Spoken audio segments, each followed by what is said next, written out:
Hello friends, welcome back to Tamil Tips. இன்னைக்கு என்ன நம்ம செய்ய போறோம்னு பாத்தீங்கன்னா புடலங்காய் கூட்டு தாங்க. அதுவும் சட்னி எப்படி செய்யறதுன்னு வாங்க பார்க்கலாம். ஒரு குக்கர் வச்சுக்கோங்க.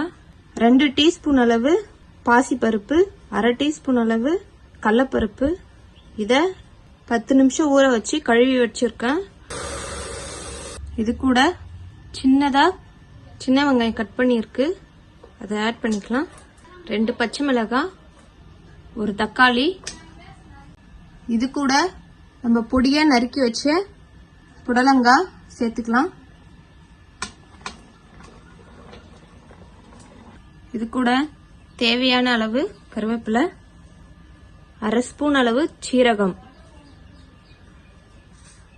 இது கூட தேவையான அளவு உப்பு. பருப்பு வேகிறதுக்கு நம்ம கொஞ்சமா சேர்த்துக்கலாம். இதுவே போதுமானது.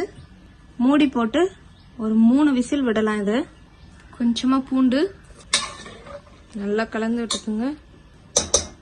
3 விசில் விடுங்க. வச்சுக்கோங்க. அதுல கொஞ்சமா எண்ணெய்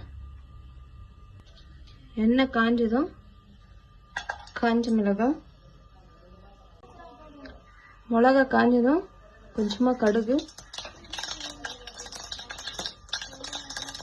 இது கூட கொஞ்சமா வெங்காயம்,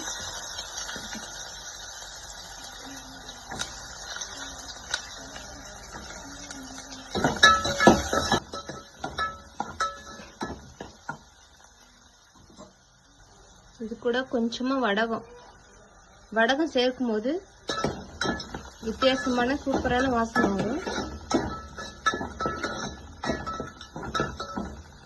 நல்லா வதங்கட்டும்.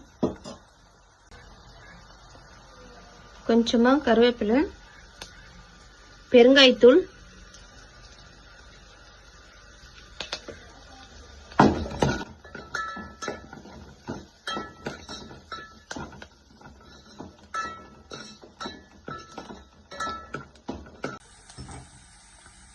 வெங்காயம்லாம் வதங்கிருச்சு. இப்போ நம்ம இந்த பருப்பு சேர்த்துக்கலாம்.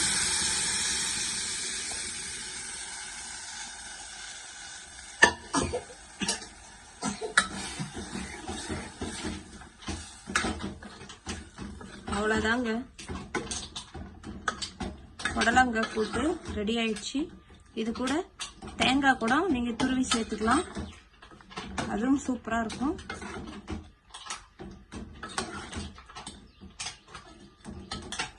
இந்த வீடியோ உங்களுக்கு பிடிச்சிருந்தா லைக் பண்ணுங்க, ஷேர் பண்ணுங்க, கமெண்ட் பண்ணுங்க.